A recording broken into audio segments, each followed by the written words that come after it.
let's talk about back pain, Bob. All right. Sciatica, almost always, I wouldn't say almost always, but the majority of the time, it's a problem with the disc. Right. The Herniated or bulging or extruded. Right. Disc. So why don't we just go ahead and show them so they get a good visual. Oftentimes this helps. Am I at a good location?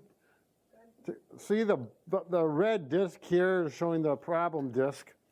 Not that you have a red disc in your back, of course, they're more like this, but the bulge is right here, and if you look at this nerve happens to go down your leg, and if this bulge is pushing into that nerve, that makes that nerve talk to you and say, ow, ow, ow, give you all kinds of pain down the leg. We need to get that bulge to get back in, we call that reduce, back into where it belongs, and if we could get that to go back in, life is good. So we're gonna, if you think about some traction, pulling on the vertebrae apart so that it allows room for that bulge to get back in where it belongs. So traction has been around for much longer than anything, and now surgeries are more popular, so I think traction has kind of went to the wayside somewhat because of that. But if you could do some traction to get that bulge to reduce, pain goes away quickly. Well, let me show them on a dynamic model here. Good. So here we got two vertebrae that we pulled from the low back, L4, L5. There you go. And in between we have the disc. And so again, on a normal healthy disc, you can move forward, back, side, side, nothing really happens. The disc stays fine. But after a while, let's say you do a lot of sitting or a lot of bending, and you wear out the back of the disc. Which is where it normally And what happens eventually is this can happen. Can you see that? Right there. Is that clear? Liz is around the side too much. Good. I can turn it a little bit. So now we're going to put some traction and pull them out, and it just sucks right back in. Centrifugal force. I know you don't believe that, but that's what they used to say. Really? Centrifugal force. Yeah. Okay.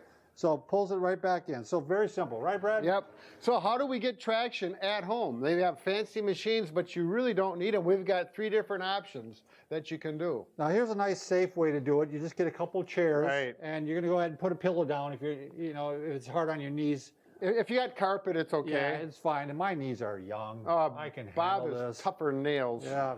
So we're going to go ahead and it's real simple here. All you're going to do is weight on your arms. So I'm picking up my knees from the floor. Right, yeah.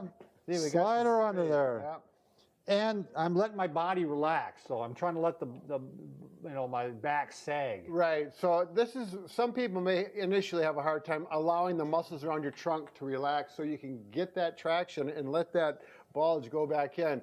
But you'll know because it's going to feel good. It's going to feel like, oh my goodness, I wish I would have done this a long time ago. They don't have to do this for a minute. They can do like 15 seconds at a time. Right. Just lift up, relax, lift up, relax. Just give you some relief. Sure. Kind of works on your posture too. Kind of gets you back in alignment. Yep.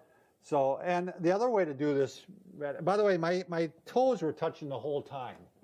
Right. So it was just my knees that were up. Right. So this is kind of a partial traction. You're not getting full body weight. It's a good way to start out. And it doesn't take as much arm strength. And most people feel more comfortable when they're lower.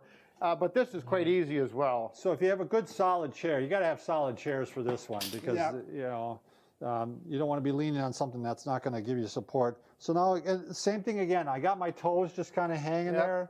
They're touching. Yep. But I'm taking pressure off the back. And this is a nice one to do because you can do it in the office. You could just go. Oh, yeah.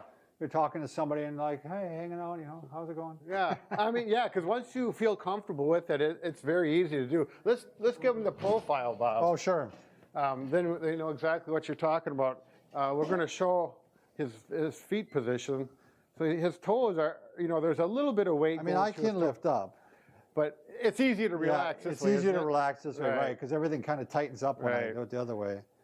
And again, as soon as you put that traction through there, you're going to feel that release.